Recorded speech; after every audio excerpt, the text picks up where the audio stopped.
la presse à Zoulougampo. Monsieur le Président, si vous permettez, je vais commencer par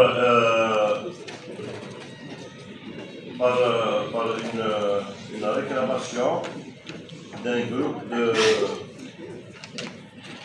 de quartiers au nombre de Tawa, 6 à 51, 52 et la cité Cadet. Monsieur le Wali, Monsieur le Président d'Apioui, Mesdames, Messieurs les élus, nous, résidents de la cité 51, 52, Cadet, située dans la commune de Tizi-Ouzou, avons l'honneur de vous interpeller aujourd'hui à travers cette déclaration afin de vous faire part de la situation préoccupante dans laquelle nous vivons depuis plusieurs années. Nos quartiers souffrent de l'absence d'infrastructures de base, ce qui impacte négativement notre qualité de vie et compromet gravement notre droit à un environnement sain et sécurisé.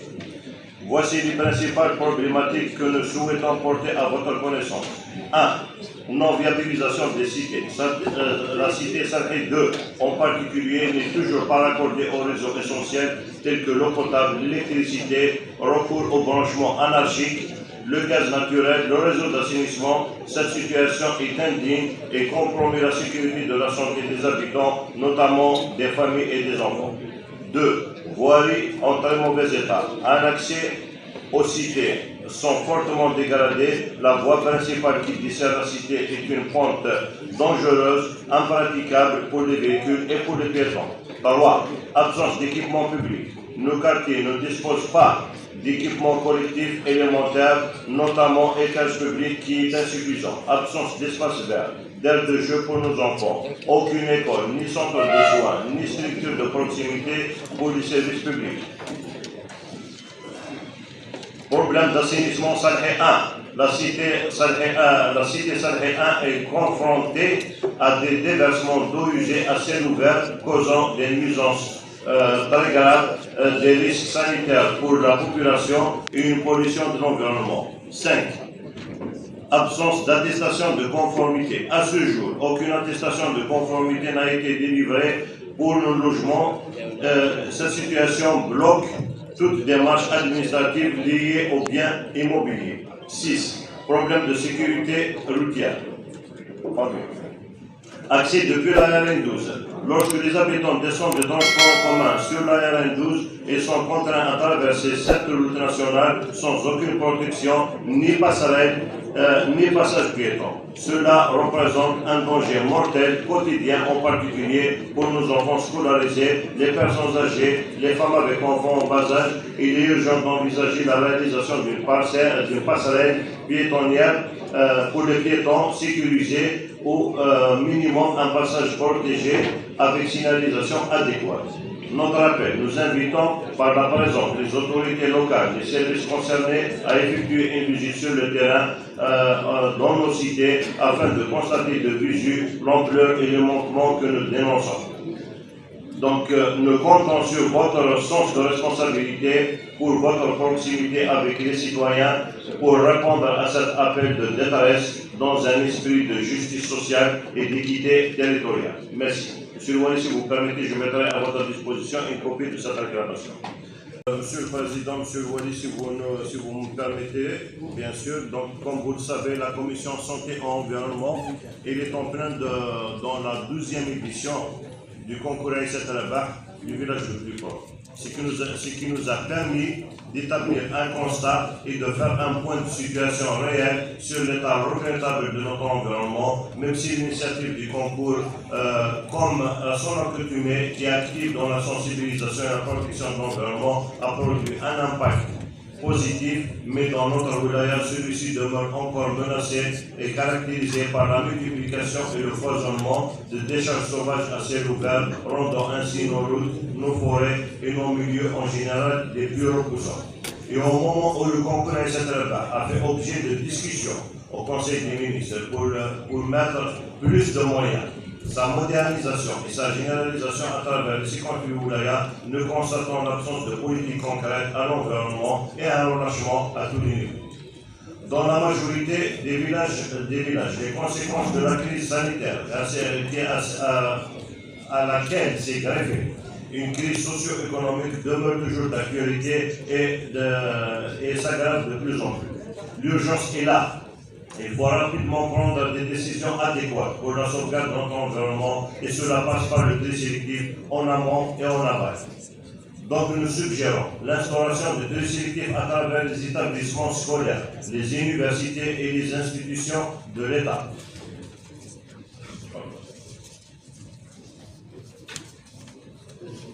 Nous croyons fermement et nous insistons que l'introduction des cours d'éducation environnementaux dans le programme scolaire ne sera que salvateur et d'un apport capital, au même titre que l'introduction des cours de sécurité routière que nous saluons à juste prix. Le secteur de l'éducation et la formation professionnelle dans la jonction avec l'environnement pourrait justement être parmi les solutions salvatrices pour celui-ci. Puisque l'environnement est une question de civisme qui prend naissance de l'éducation, alors inculquons à nos enfants le principe de savoir-vivre, d'une bonne hygiène de vie, et c'est ainsi qu'on pourra arriver à un environnement de bien-être et de bien-vivre des citoyens tel que défini par les audits des lois de l'OMS tenus ici même à Tizi Ouzou en 2023. Aujourd'hui, n'est-il pas judicieux de prendre cette initiative avec une décision courageuse qui restera la première au niveau national, chose qui fera de notre wilaya une wilaya pilote dans le domaine environnemental. La création aussi d'un canal pour la récupération de papier à travers toutes les administrations et les grandes surfaces sera d'une valeur ajoutée et créateur d'emplois. En parallèle, nous devons plaider pour une solution adéquate et définitive, sachant que les techniques de CET n'est que transfert de petites décharges sauvages en décharges contrôlées et cette dernière est actuellement dépassée par le temps. Nous vous suggérons, M. Wali, de prendre une décision sur les fonds communs des collectivités locales et d'allouer des petites subventions aux APC dans le but d'éradiquer les décharges et les dépotoirs sauvages et d'en faire des décharges contrôlées au niveau des communes.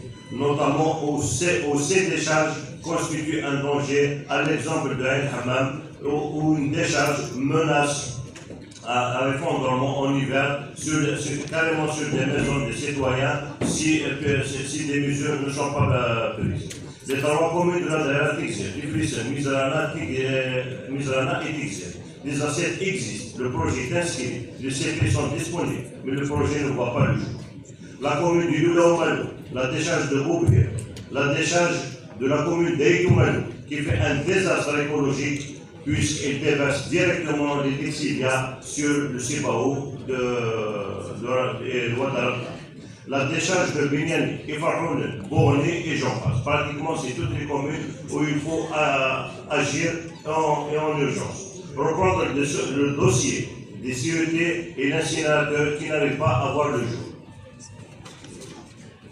Je termine par vous demander de faire appel à l'université afin d'orienter les jeunes promoteurs et les startups pour investir dans le domaine du traitement des déchets et leur valorisation. Donc je termine avec l'environnement. Si vous permettez, si j'ai encore un peu de temps, j'ai quelques questions. Le CNCC, donc le Centre de lutte anti-cancer, enregistre des progrès et des avancées considérables sur tous les plans, sur le plan infrastructure, sur le plan équipement, sur le plan médecine de pointe,